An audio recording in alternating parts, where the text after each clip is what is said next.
আমি সময় নেই রান্না করার জন্য, সেজন্য দুটো হাঁসের ডিম নিয়ে নিলাম। হাঁসের ডিম নিয়ে কড়াইটা চুলাতে দিলাম গরম হওয়ার জন্য। গরম হওয়ার পরে একটু সরষের তেল দিয়ে নিলাম। সয়াবিন তেলের চেয়ে আমার কাছে সরষের তেলটা ভালো লাগে। তেলটা দেওয়ার পরে তেলটা গরম হওয়ার জন্য একটু সময় দিব। তেলটা গরম হলে এরকম বুটবুটি আসবে, সেটার মধ্যে পেঁয়াজ দিয়ে দিব।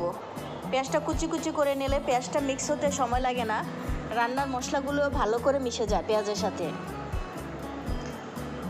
এই জন্য পেঁয়াজটা চেষ্টা করবো ছোট ছোট করে দেওয়ার জন্য।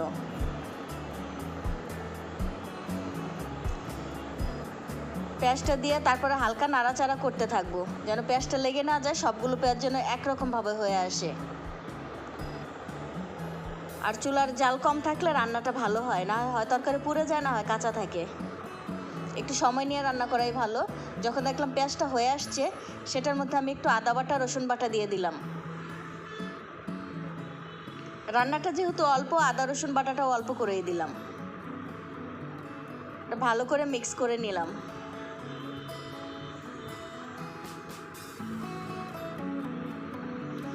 আদা রসুন বাটাটা যখন পেঁয়াজের সাথে মিশে গেছে, সেটার সাথে অল্প একটু হলুদের গুঁড়া, অল্প একটু মরিচের গুঁড়া, আর অল্প একটু লবণ।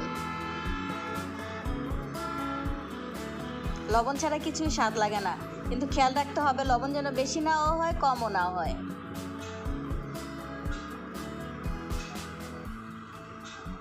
মশলাগুলো ভালো করে পেঁয়াজের সাথে মিশিয়ে নিয়ে তারপরে একটু পানি দিব। আগে পানি দিলে মশলায় আদা বাটার গন্ধ থাকবে, না হলুদের গন্ধ থাকবে। মিশানোর পরে পানিটা দিব। আমি অবশ্য পানি একটু বেশি করেই দেই, যেন আমার খাবারটা ভালো করে সিদ্ধ হয়। যারা কম চাও কমও দিতে পারো, চুলাতে ডিম রাখলেই হবে। যখন দেখবে ঝোলটা ঘন হয়ে আসছে, তারপরে সেগুলোর মধ্যে ডিমটা দিয়ে দাও। এইভাবে আজকে ডিম রান্না করব। ডিম অনেকে সিদ্ধ করে ভুনা করে, আমিও করি। আজকে যেহেতু আমার হাতে সময় কম, এই জন্য ঝটপট রান্নাটা করলাম। তারপর ঢেকে দিতে হবে, ডিমগুলো যেন সিদ্ধ হয়ে যায়। 5 মিনিট পরে চেক করে দেখি হয়ে আসছে।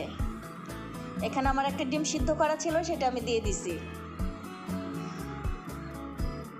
আর রান্নার যেই দুটো ডিম, এই দেখো ঝোলটা ঘন হয়ে গেছে, কালারটাও কি সুন্দর, এটা খেতে খুব ভালো লাগবে।